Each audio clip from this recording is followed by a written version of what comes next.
Hey, what's up guys, and welcome back to another League of Legends guide video. And in today's guide, we're going to be looking over Diana. So within this guide, I'm going to be showing you all the abilities, the builds, the pros and cons, runes, and every other detail that you need to know about Diana when you're playing her and what's so good about her. So the first thing to clear is that she is an AP burst mage. She's probably one of the strongest AP burst mages out there so far, and this is why everybody is picking up on this champion currently. And I think you guys should have a reason to pick up this champion too, because I didn't really have a big interest in this champion until I actually learned to play her, and I actually loved this champion now. This is why you gotta give every champion a try. So firstly, I'm gonna be going through the abilities, and the reason I'll be reading them as they are put is to show that they're written by League of Legends and to show that I'm just doing an analysis on it. Also, if you want to skip ahead to any other things within this guide, there are timestamps in the description below, so go ahead and check that out. So firstly, we'll be starting off with Diana's passive, which is Moonsilver Blade. Casting an ability grants Diana 30% to 90%, which is based on Moonfall's rank. Bonus attack speed for her next 3 basic attacks. Every third basic attack within 3.5 seconds cleaves nearby enemies, which is based on level, plus bonus magic damage and restores mana, which is based 15% on AP. Now this passive is going to make more sense when we go more into the kit. So next we'll be going into Diana's Q, which is Crescent Strike. Diana unleashes a bolt of lunar energy that travels in an arc, dealing magic damage to enemies hit and afflicting them with moonlight for 3 seconds, granting sight of them for the duration. Moonlight has interactions with Lunar Rush, which is her ultimate, which I'll get in more detail about. Then we'll look at Diana's W, which is Pale Cascade. Diana shields herself for up to 5 seconds and creates 3 spheres that orbit her for the duration, detonating upon contact with an enemy and dealing magic damage to nearby enemies upon detonation. If all 3 spheres detonate, Pale Cascade's shield is reapplied, stacking with its original shield, and its duration is refreshed, which is basically saying the first shield you get, and after you use the 3 orbital spheres, it's gonna restack that same amount of shielding back on top of the one that you already have, giving you massive amount of shielding. Then we'll look at Diana's E, which is Moonfall. Diana draws nearby enemies towards her location, slowing them for 2 seconds afterwards. And the passive of this ability is that it increases the bonus attack speed gained from Moonsilver Blade. Then we'll finally look at Diana's ultimate, which is Lunar Rush. Diana dashes to the target enemy, dealing magic damage. If the target is afflicted with Moonlight, the effect is consumed on all enemies and Lunar Rush's cooldown is reset. Now to explain this in more detail, it's the fact of Moonlight is the mark that comes from your Q. When you apply Q to any of the enemies, you will see like a bright white shining light, which is what the Moonlight passive is. And once you press R on that target, it's gonna consume it and reset the cooldown of your ultimate, meaning you can use it again. It's much like an Aurelia Q, whenever she's queuing a marked target and it resets her Q and she can reuse it again. And that's probably the best perspective I could put it in. So the first thing to note is about Diana's passive is that it does a heck ton of damage, and I think it's really good for when you're inserting it in combos and when you're using it to cleave towers, because Diana has one of the strongest damages when it comes to tower damage, and this is only solely coming from her passive alone. And of course AP already does a bunch of damage to the tower itself, but once you're cleaving with the passive as well, it's gonna do extra damage, and it helps you get turret platings very, very fast. Her Q ability can be used to reveal people and also to poke. I think when it comes to laning phase, it's going to be best to hit the backline minions with your Q, which is the reason why you're not always going to start Q when it comes to range champions, considering they can out-trade you a little bit better. So whenever you're going against range champions, that's when you go W ability, because you get the self-shielding, and it helps you farm up as well when you're killing the melee minions, as when you're reprocking your shield with the melee minions, you're going to get a bigger shield, and it will keep you a safe distance for the range champions as well, considering you want to strategically use your abilities, using the W for melee minions and using the Q for ranged minions. And then you want to use your E ability to keep up the gap closing for when you're fighting your enemies. This is not going to be commonly used in the early levels or in the start of the game, only because this is the CC that only is used when you're really close to your enemy. That is why when some people play Diana, they will put 2 points in their Q after going QW, and then it'll go back to Q again and then unlocking E, only because they want to get more of the damage from their Q ability. But sometimes it's just good to go E as well, in case you get dived at level 3, and you can use your E ability to keep people under towers. And then Diana's ultimate is basically her power spike, the essential that allows her to engage on the enemies and to stick onto them. And when you're using your Q ability to get the moonlight on them, the moonlight mark that afflicts on your enemies, you can use ultimate to refresh it, but it also consumes with the ultimate, and it also resets the whole cooldown. Diana's ultimate in general does not have a huge cooldown, especially when you're not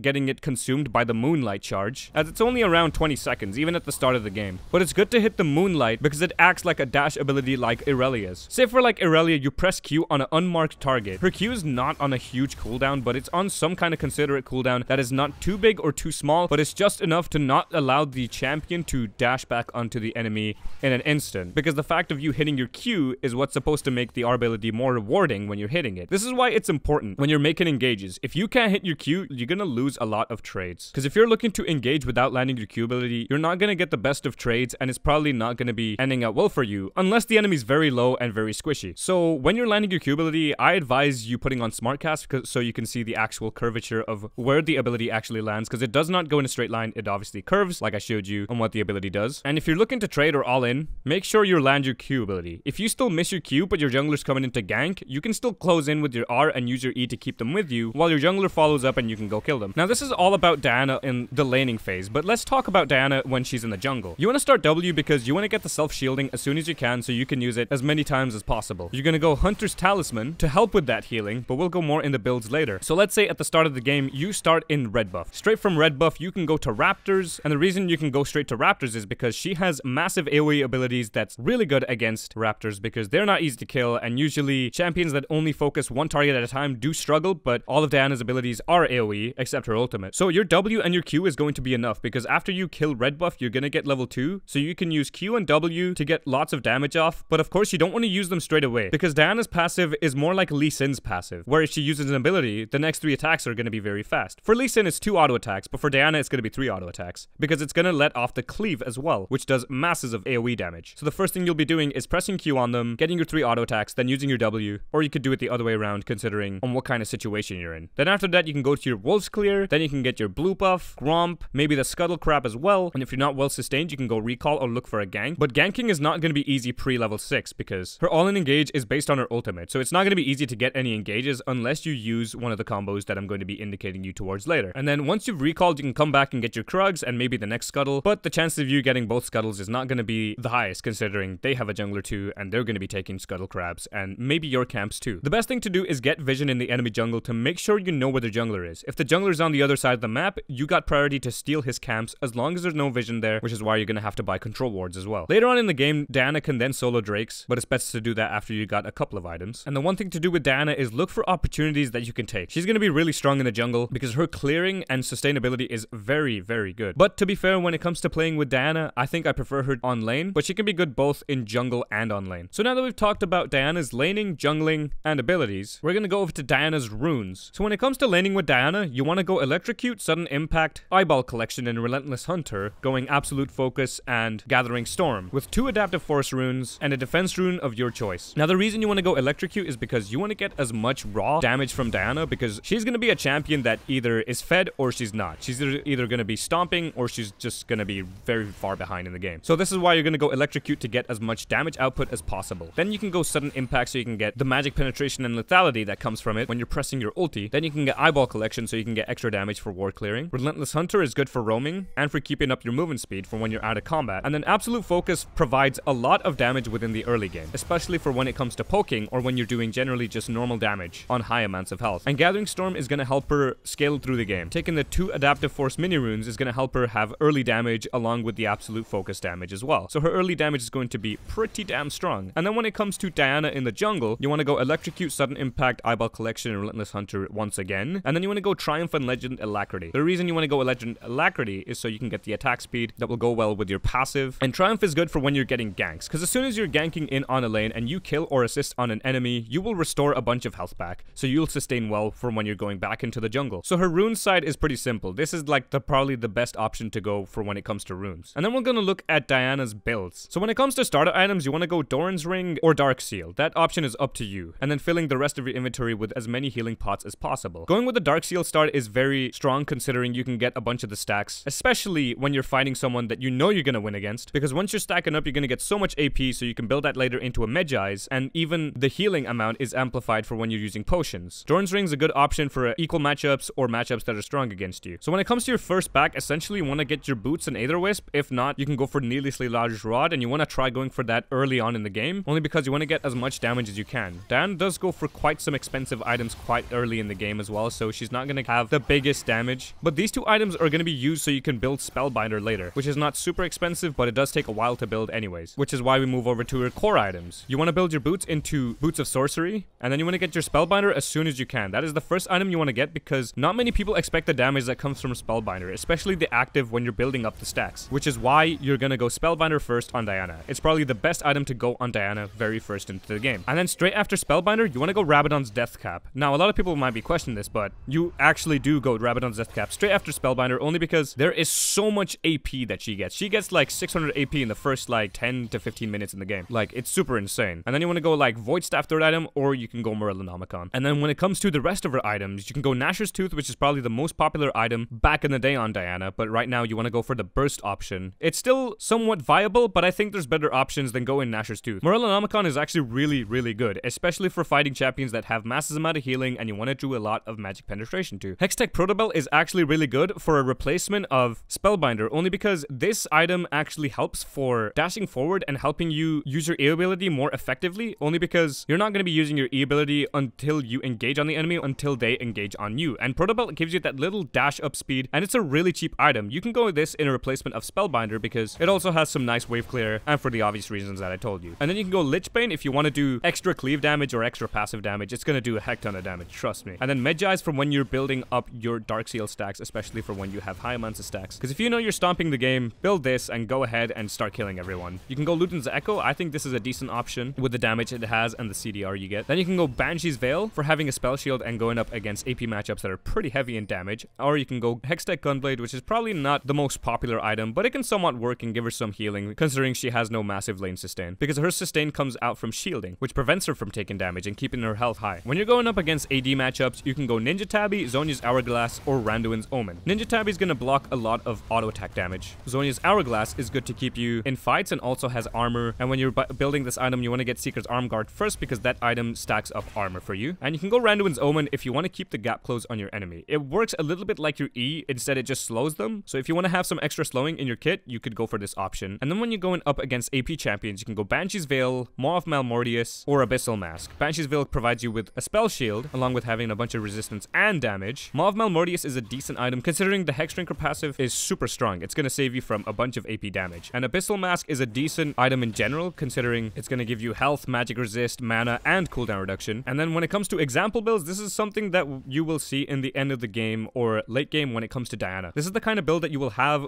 having Spellbinder first, going Rabadon second, getting your boots whenever you can, the boots of sorcery, so you can get a lot of penetration, going Void Staff, Morellonomicon, and Zhonya's Hourglass. Having Void Staff, Morellonomicon, and the Sorcerer Shoes has a lot of magic penetration, which will work really good against tanks. And considering you already have this much penetration, you're gonna kill their squishies very fast, along with all of the damage that you have, considering Rabadon's Death Cap is giving you all of your damage with a percentage on top of that. And then Zhonya's Hourglass can be used to avoid massive engages or for keeping yourself untargeted after making a nice engage. So then when we're moving over to Diana's jungling, you gotta go Hunter's Talisman, considering you can get the healing and the magic damage that you do from it. And then you can get Refillable Potion and Boots, considering you want to move around the jungle as fast as you can. And then you want to get Stalker's Blade, getting the Runic Echoes enchantment. The reason we want to go Stalker's Blade is because you can get the Blue Smite that can help you gap close on the enemy pre-level 6, and Runic Echoes is just a good AP jungling item in general. And this is going to help Diana's clear be super fast, meaning her presence within the map is going to be very dangerous for the enemy. And then once you've gone full build, you can always get your Elixir of Sorcery. If you want to deny vision, you can go Oracle, or you could stick with the regular wards, or you could go blue wards if none of your teammates have them, and you can go control wards whenever you can. Control wards are a good combination to have with Oracle, because you can deny vision along with having vision for yourself. So that was pretty much the builds for Diana. Now before we go into the combos for Diana, I just want to talk a little bit about her, just to cover up anything that I might have missed. When you're playing Diana, you want to go Flash and Ignite for when you're laning. When you're jungling, you want to go Flash and Smite. And when you're going against ranged champions, you could always stick with Flash and Ignite, or you could go Flash and TP, considering you're not going to be doing a lot of damage early on in the game until you hit level 6 anyways. So you can always go for the teleport option, or unless if you're going top lane, you can always build a Rod of Ages and a Gnasher's Tooth to help with your split pushing. Because if you're playing top lane, you're going to be looking to do a lot of damage to their tanks, and Gnasher's Tooth is going to be helping you for that, along with having Rod of Ages if you want to really build that item. The item is good. I think it's going to be really good, though I've not mentioned it within the builds, but I think this is more reliant for when you're going more of a tanky option, or for when you're going for more of a split pushing option. Teleport can also help you join team fights and help you engage on the bot lane for when you have opportunities, and you want to be careful when it comes to some of the matchups. Now, one of the most common matchups that I know is the Diana and Talon one, considering I've played Talon and I've played a lot into Diana as well. When you're playing into Talon, I think you need to be careful when you're taking trades, only because when Talon does get his passive proc on you, which is used by 2 hits from his W and 1 Q, unless he has his ultimate, it's going to trade for a lot of damage and it's going to deplete your shield pretty freaking fast. I think the best way to engage engage Talon is for when his ultimate is down or for when pre-level 6 he's missed a few of his abilities. But either way, he's gonna do a bunch of damage anyways, even if he's missed his abilities, because his Q close range is gonna be damaging you for a lot, and he can proc electrocute faster than you can. Champions like Irelia can trade better than her because she already has what Diana has before level 6. What I mean by that is Irelia has a dash ability as well, and also has a mark that applies that lets her repeat her dash, which is pretty much what Diana has, but she only has that on her ultimate ability. Irelia has this in her basic abilities. Heimer is a strong matchup, and I think champions like him are gonna super outrange her, and she's gonna have troubles fighting the enemy Heimerdinger, or more champions like Syndra and Swain. They're AP mages that do a bunch of damage, and they're ranged, and they are not to be messed with, especially pre-level 6. Diana's strong against champions like Katarina, Twisted Fate, or Akali, considering she can sit on top of them champions and do a bunch of damage, as Katarina and Twisted Fate do not have the highest amounts of damage when it comes to like first 3 levels, because Diana's inbuilt shield is gonna help her sustain within the lane, and especially after level 6 she's gonna do a lot more damage, especially after having Spellbinder. When it comes to matchups like Yasuo, you can somewhat use your Q to curve around the wind wall, and I've seen this happen many times, which is also another cool thing about her ability. Because it doesn't go in a straight line, Yasuo's cannot wind wall straight in front of them. They have to wind wall at an angle, as if Diana's kind of close enough to the wind wall, she can curve around it, and she can use her ultimate to engage the Yasuo, and she can use her W, E, and then her passive cleave to do a bunch of damage. Remember, when you're going against ranged champions, you want to unlock your Q first, and when you're going against melee champions, you want to go Q first. And if you don't suspect any jungle ganks, after going QW, you want to put another point in your Q to do extra damage. So these were just a broad amount of matchups. If you want to know more about the matchups or what kind of counters and stuff, you guys can put that in the comment section below, and I will answer that for you. So now that we've generally talked about everything on Diana, I'm gonna move you over to Diana's combos.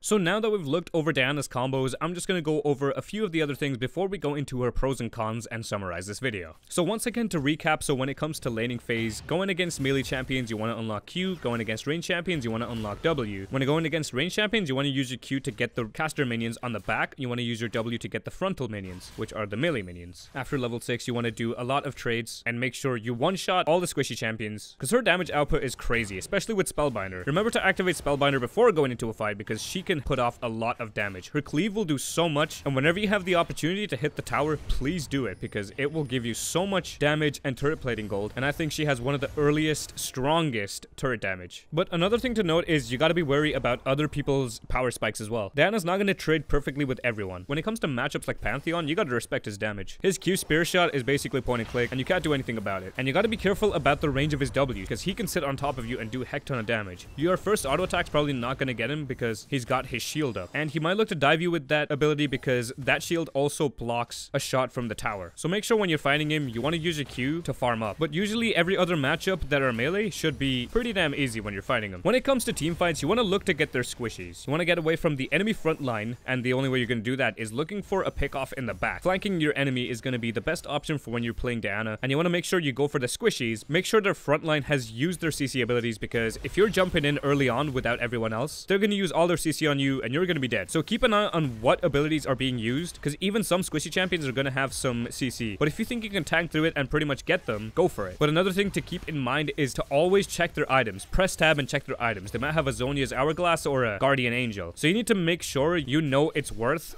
if you're going in and making sure you make it out alive, or to show if it was worth. Because if you jump in, let's say for example you were gonna Q and R in, especially if you're gonna fast combo, if you Q and R'd in and they zone you, and if you didn't land your Q, your R is gonna be not reset and you're gonna be taking a lot of damage and probably you're gonna die once again. You need to keep an eye on what the enemy uses and what kind of items they have before you engage. If you don't think it's a good idea, try getting one of your allies to jump in and get a nice engage while you go and do that. This is why vision is also going to be important, because if you're flanking, if they have vision of you, you're going to be pretty much dead, which is why it's good to go Oracle in the late game as well. When you're going for a champion, you want to go for champions such as their ADC, or if they have like a Soraka, because Soraka provides a bunch of healing towards her team. Same with Sona. So if you want to kill these kind of champions, go for it, because they're going to be the main reason to why their allies are alive and to why they're not dying so fast. Because Soraka cannot heal herself, just so you know that, which is why you're going to go for her first when it comes to matchups that have Soraka in it. Otherwise, if they have a support that's not as strong for peeling, you just want to go for their ADC, kill them, and get the rest of your team to jump onto the enemy. And another thing to note is when you're fighting your laner is to keep track of the summoner spells that are being used, especially when it comes to yours, because Diana can be very reliant when it comes to summoner spells. So we've pretty much gone over most of the things on Diana. So now I'll show you the pros and cons of her. The pros of Diana are she has high burst when she's ahead, and in early game for when she's after level 6. She can stick to her targets well after she has her E ability and R ability. She has good sustain in the jungle with using her W ability, and for having Hunter's Talisman. Her damage is actually underestimated early on in the game because nobody expects the amount of damage she can do, especially after building Spellbinder, because it stacks up more AP. She stretches towers pretty well, especially with her passive, and she can reveal enemies with her Q, which is good against champions that are like Teemo or people that go invisible. And the cons of Diana are she's pretty useless before level 6. You can't do anything about that, and you're gonna have to farm up. Diana does not have much escape potential. The only way you can form some sort of escape is if you're ahead of the enemy minions, going to poke the enemy, and then you can use your Q and R to run back on the enemy minions that are left behind you. But that's your only form of escape. There's not going to be any real escape considering all her abilities are made for engaging. When she's behind, it's hard for her to come back into the game. You're gonna have to farm, get some kills, maybe KS here and there, get some shutdown gold. Maybe you got to be careful about that, and make sure you rethink about how you cast your Q ability, because it curves. It does not go in a straight line. It's not like any other skill shot. It's a bit of a weird one. If you want to learn how to aim it a little better, you can always practice with it, or you can put out a smart cast to show you where the ability is actually going to land and what targets it's going to hit, considering it hits multiple targets anyways. And the last con is landing her Q ability is very, very vital, especially for when you're looking for resets with your R, because this is what helps her stay in fights. If she's not gonna use her R ability with the reset, then it's not gonna do a lot of damage, and it won't help her stay in fights. You can hit multiple targets and use your R to pick off one of them, and then it will reset your R ability. And if you have a lot of CDR, your Q ability will be up back in time to use your R again. So you can pretty much infinite dash eventually, just like Irelia does. Just make sure you land your Q before going in. If you're a type of player that doesn't like to go all in, especially being afraid before even going into any fights, then I don't think this champion is going to be for you. So that is pretty much everything that I have to say for Diana on this guide. If you guys want to see more guides like this, then go ahead and post it down in the comment section below. If you also have any suggestions and have any other things, go ahead and put it in the comment section below, because I want to also improve on my guides and on the information that I receive. And I hope you guys enjoyed this video. So please leave a like, comment, and subscribe, and I'll see you guys in the next one. Peace.